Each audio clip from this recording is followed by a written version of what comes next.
In October this year, I have a pleasure to host Mr. Dr. Robert Hogan in Warsaw. Mr. Dr. Robert Hogan is the icon of the American psychometrics. Also, he invented a tool, a psychometric tool, which help us to predict job performance. Also, this tool shows the motives, preferences, and values of the managers. 90% of the managers doesn't know their career derailers, and we can measure the dark side of the personality. During the interview with Dr. Robert Hogan, we discuss who is the best leader, how to choose on the hypo, or who is the better leader, man or woman. If you find this subject interesting, please join me and listen to the interview with Dr. Robert Hogan.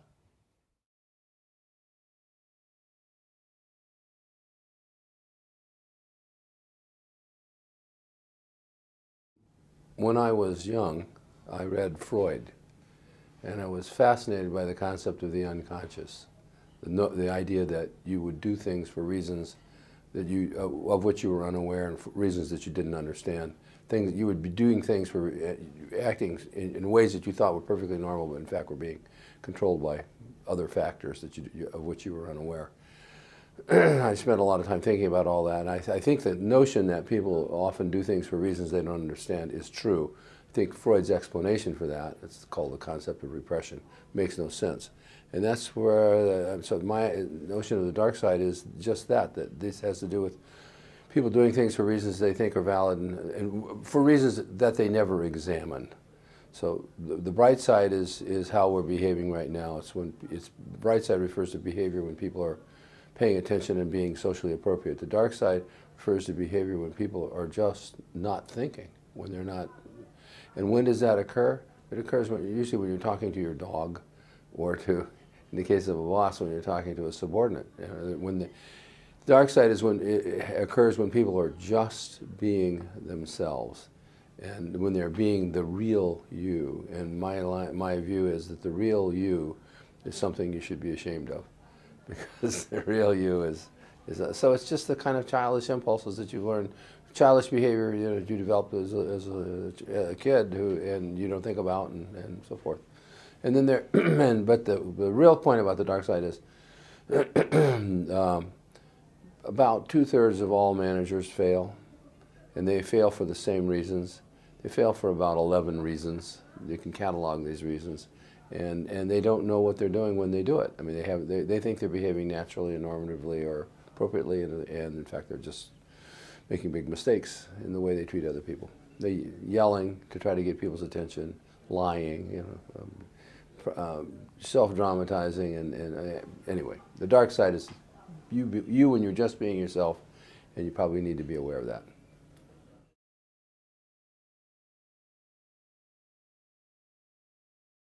The HR view, the party line view, the conventional view, and then there's my view. And the party line view is leadership is anyone who's at the top. If people are at the top, then by definition they're leaders. So Donald Trump is the leader of the free world.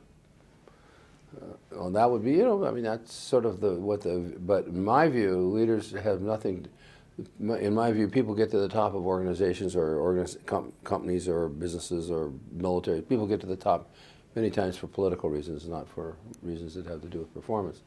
In my view, the best analogy, the best metaphor for leadership is a sporting team. A leader is a person who can build a winning team. And if you want to understand leadership, just go look at the top coaches of top football teams. They're all leaders, and the players that play for them say they are. And so I don't know. In the United States, there's a very famous football team called the New England Patriots. And every player who's ever played for the Patriots said, the coach, whose name is Belichick, said it's the best leader they have ever worked for. You've had bad coaches and you've had good coaches. Yeah, so I think leadership is about the ability to build and maintain a high-performing team. Leadership should be defined in terms of the ability to build a team. Leadership should be evaluated in terms of the performance of the team.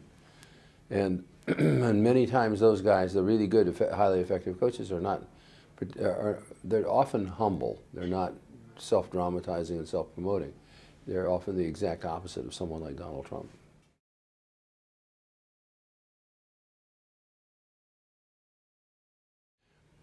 You can only become a leader if you're put into a leadership position, and then when when you find yourself in a leadership position, if you have potential, it'll emerge, and if you don't, it won't. So, but we can assess potential. We can tell you in advance. We can tell you in advance, this person is going to be a good leader. This person is going to be a mediocre leader. This person is going to fail. And even when they're good leaders, we can tell you what problems they're going to have. And if they're bad leaders, we can tell you what they should fix in order to change their game.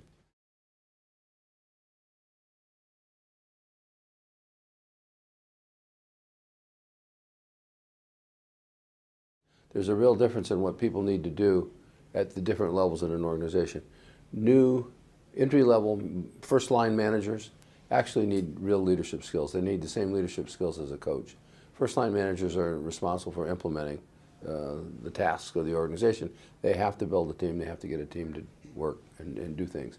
Middle managers have to take ideas from the top and sell them to the first-line managers, and many times those ideas are flawed, and the staff will say, that's a crazy idea.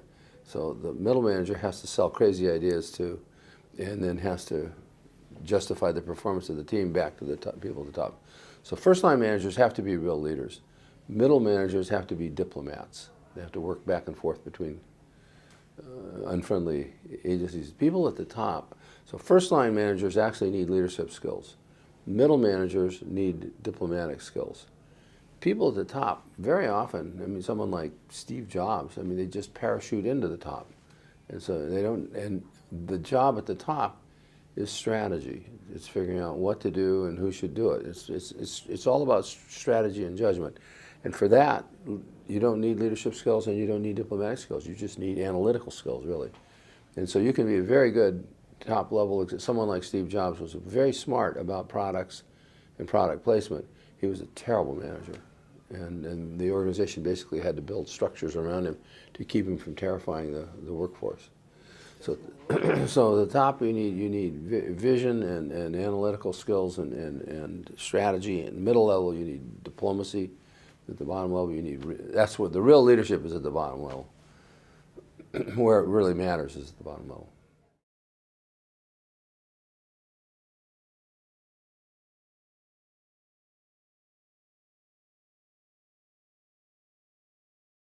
I do like that line, winners win and losers lose. It's true. I mean, people who win, if they're good at this, they'll be good at that, they'll be good at that. You watch these guys, they're just successful wherever they go, and other people just fail and fail and fail and fail. And so if you take a person who's been a successful salesperson in the automobile industry, they'll be able to do real estate, or they'll be able to do, you know, what we do. But how do I account for the success of people like Jobs? And I think it's a really, that's the question I'm most interested in. How do you account for their success? And I think the answer is, first of all, they're quite smart, and smart in a practical way. I mean, there's a lot of people with high test scores are not very smart, but these guys are smart in a functional way, and they have a strategy, and it's a correct strategy, and they know how to implement the strategy. They have enough talent to recruit like-minded people, and the rest of the people can then build out the organization. Because these guys are not, I think these guys are not leaders. They're just sort of strategists and visionaries who see opportunities, and then they're able to sell a vision and a program, and then other people line up, and then the implementation takes place down here. And I'm sure that in the case of Apple and in the case of Microsoft, early on there would be terrible problems at the implementation level, because these guys are not about implementation, they're about setting direction.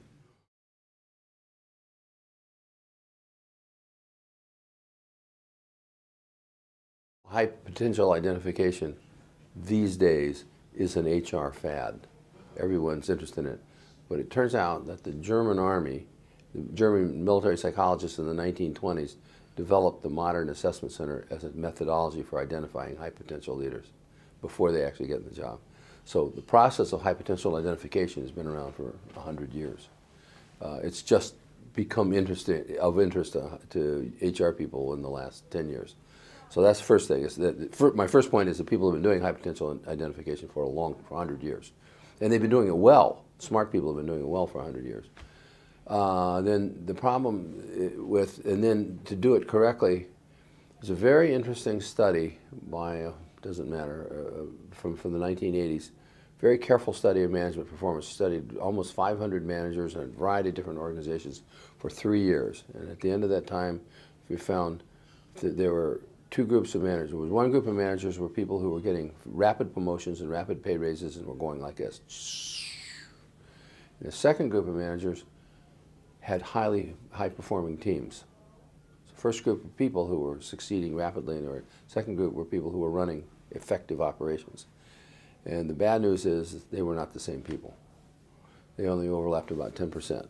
And they spent their time very differently. So the first group, the people who were getting rapid raises and promotions, spent their time networking, spent their time doing politics, spent their time on the phone all day. The second group, the people who had high-performing teams, spent their time working on their teams, working with the teams and on the teams and fixing, the kind of problems that you have to fix with teams. Well, I mean, and so the organizations need to ask themselves, who are they? I mean, the second group are the people who are actually making money for the organization. The first group are making money for themselves. Organizations have to ask themselves, what do you want? You want someone who's going to look out for himself, or you want someone who's actually going to make money for the team? And the second group, first group is characterized by self-promotional tendencies, by social skills, by being real talent for networking. Second group's characterized by talent for leadership. And it's not the same thing. The second group are people who tend to be humble, who tend to be understated, to prefer to let their work speak for itself. They're the real high potentials, but organizations typically pick as high potentials the guys who are really good at self-promotion. And it's huge financial consequences. The fact that it's these guys, the self-promoters, who are rapidly promoted into management, I mean, that accounts for the 65 to 70% failure rate in managers. They're putting the wrong people into,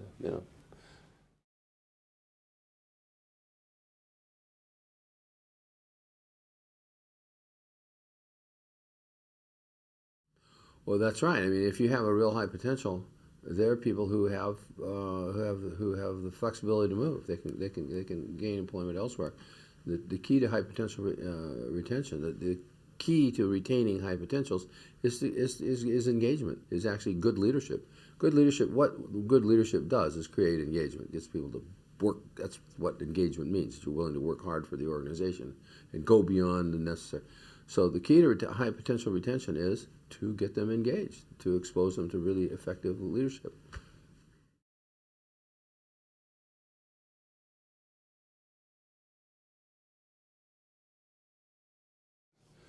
We are almost an engineering company. We're very database. We don't do everything we say or do is based on real numbers.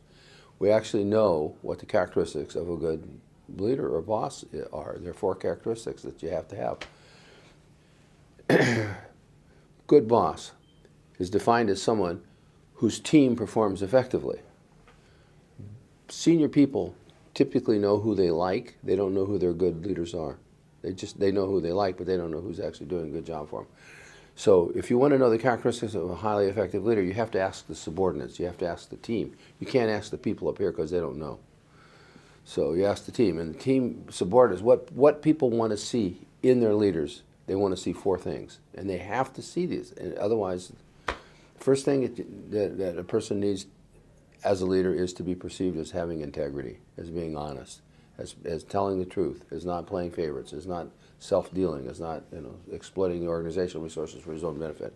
The first thing people need is integrity. Tell the truth, keep your word, follow up, don't play favorites. Be a reliable, honest, dependable person. You'd be surprised how often that doesn't happen. So, and one time they catch you lying, you're done forever. That's why so many politicians are not good leaders, because they lie for a living. And how do you know when a politician is lying? When his lips are moving. That's good. Yeah. So first thing people want to see in a leader is integrity, and that's where many politicians have problems. Second thing people want to see in a leader is good judgment. Do you know? Can you make solid, dependable judgments, or are you erratic and flawed in your decision making? And my example of this is the Vietnam War, the United States War in Vietnam. 6,000 junior officers were killed by their own troops because the troops knew they were making bad decisions, and their decisions were going to get the troops killed. It's, he's going to get us killed. We need to take care of this. So troops, the staff always know if the boss makes good decisions, and if they make bad decisions, if it's the military, they're liable to. Okay, so need integrity, need good judgment, and then the third thing a manager needs is they need to know what they're talking about. I mean, they actually need competence in the business. They need to understand what's going on at the shop floor and understand the business in detail. And historically, managers came from below and worked their way up. But since the 1970s, we have something called the MBA and the cult of the MBA. And the idea of the MBA is you'll learn you acquire a body of formal knowledge that makes you a leader by definition, and you don't need to know what's going on at the shop floor because you know all these other things. You know finance, you know law, you know whatever it is they learn in an MBA program. Well, I mean, then you got a guy in the leadership positions that knows what he's talking about, which means the staff can lie to them, can deceive them, you can't hold anybody accountable. If you're the boss, people are going to be coming to you all day long asking for advice. How do I do this? How do I do that? You have to be the coach. And if you don't know the business in detail, I mean, the reason Bill Belichick is the best football coach in the United States is he just knows football better than anybody else. He's just more competent. So that's the third character. First, you need to have integrity, no lie. Second, you need to have good judgment. Third, you need to know what you're talking about. And it's amazing. I mean, someone like Barack Obama had no clue what he was. He had no clue what he was. He'd never had a job. He'd never done anything. He just got elected, and so now he's in charge. He didn't know what to do. And then the last thing is, for effective leaders, is they have to be able to project a sense of vision. They have to be able to tell you why we're doing this and why it matters. They have to make sense out of the job as opposed to just. And so integrity, good judgment, competence, and a sense of purpose and vision. And that's it. And if you have that, engagement will follow and team performance will follow. It's difficult to get organizations to listen to us. If organizations will listen to us, they make much better hires. If they don't, they'll make a lot more money. So the problem is not, do we know how to find good ones? Absolutely. Can we get organizations to listen? No.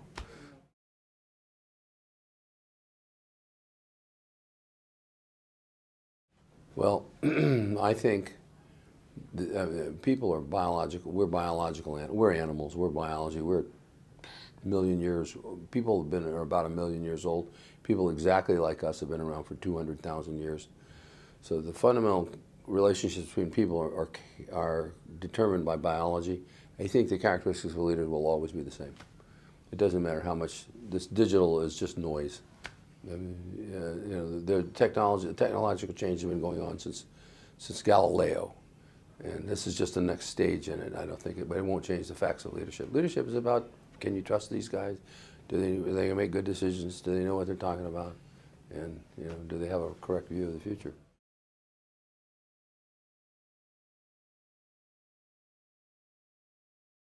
First, you can see what your profitability was at time 1, and then you can see what your profitability is at time 2.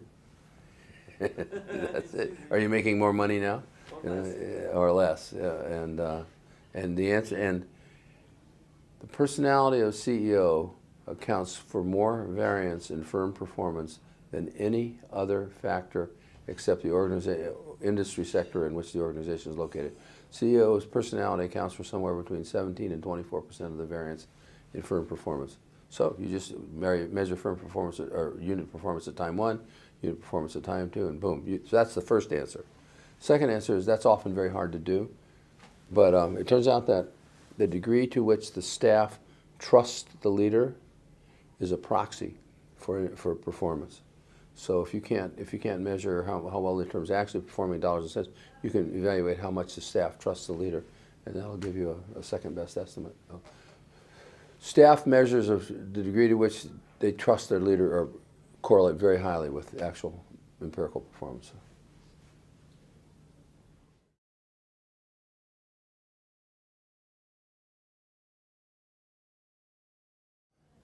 We have developed a high potential a tool, a device for identifying high potentials, and and I talk about the good news and the bad news.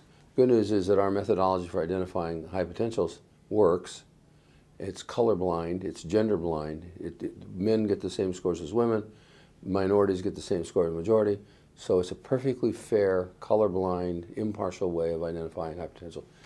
And organizations won't like that because inside the organization there's a lot of politics. So if they use our objective, validated, empirical method for high potential identification, women and minorities will get the same scores as white men. And then politics go away. And the company makes more money.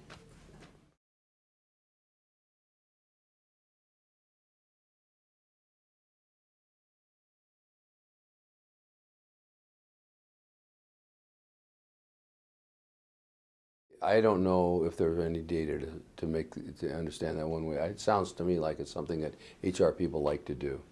I'm not sure that providing that is. I'm not even sure that there's a characteristic. There's a real concept called millennial. I think people are just people. So I'm not persuaded. And so there are lots and lots of HR fads, and that just sounds like another HR fad.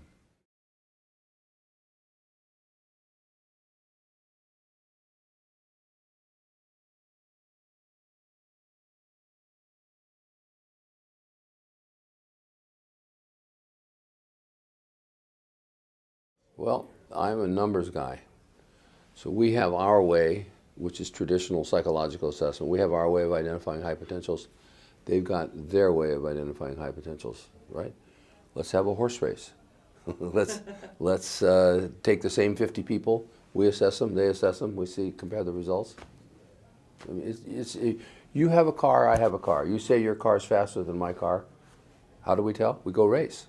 You say your method is better than my method. How do we tell? We go race. It's just, and I like to compete. And we have done that, and we never lose.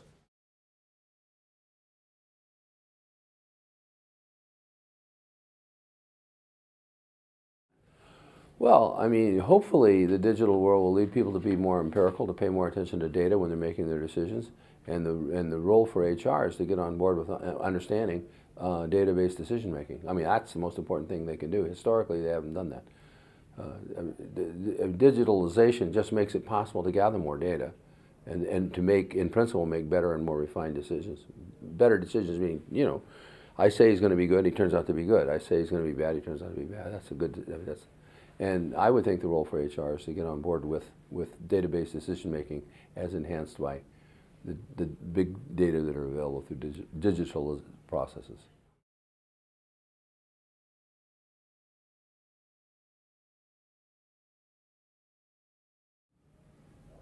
Well, you know, I could say something serious. I mean, there's a Polish identity, there's a Polish culture, and I think values are the most important thing in organizations. And I think, you know, I think the big advice would be true to your values. Don't try to behave like Americans. You know, those people in Silicon Valley are crazy. Understand what's good and valid about Polish culture, and make sure those values are embedded and preserved and embedded in the organizations. I really believe that.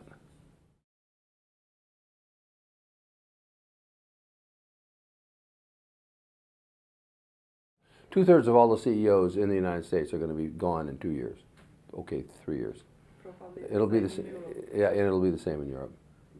Because They're getting promoted based on the degree to which they're skilled at networking. They're not getting promoted based on how well their team performs.